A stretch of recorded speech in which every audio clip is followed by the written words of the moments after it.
The delegate from Fairfax, Delegate Seibold. Mr. Speaker, I rise for a point of personal privilege. The delegate has the floor. Thank you, Mr. Speaker. Mr. Speaker, as we just learned, on this day in 1973, the world changed. Roe was decided by our Supreme Court, and women across this country finally had reproductive freedom. No more back alley abortions. No more unsafe providers using dirty, unsterilized medical equipment. Abortion was safe and legal in the law of the land. Now, Mr. Speaker, I was born in 1978, 5 years after Roe was decided. So growing up, my generation never has known anything but reproductive freedom. As much as conservatives have tried over my lifetime, 80s, then the 90s, and into the 2000s, abortion has remained legal and safe. Because of Roe, we were able to choose when we were ready to be mothers. And because of Roe, we were able to seek an abortion if we were raped.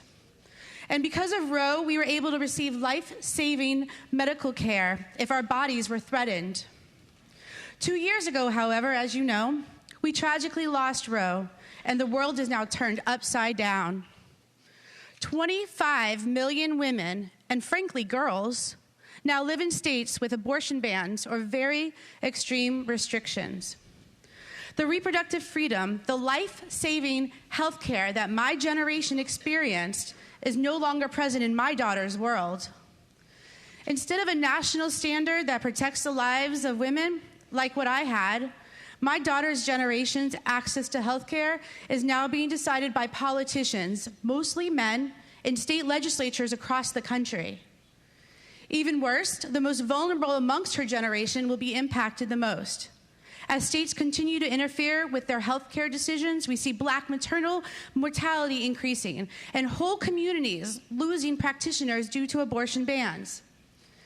Mr. Speaker, I stand before you today on this 51st anniversary of Roe v. Wade, reminding this chamber that in the half a century since our Supreme Court ruled on Roe, 1 in every 4 women has had an abortion at some point in her life. That means in this room alone, 25 people have either had an abortion or know someone close to them who has. It could be their mother, sister, daughter, niece, friend. It could be their colleague. Whoever had one, and for whatever the reason, and it's nobody's business why, they had access to a safe, legal abortion. They did not die alone, terrified, bloodied from a botched procedure on an old dirty folding table in the basement of a so-called doctor's home. We had the health care we needed because of Roe. So today I mourn for women across this country who are living under extreme abortion bans.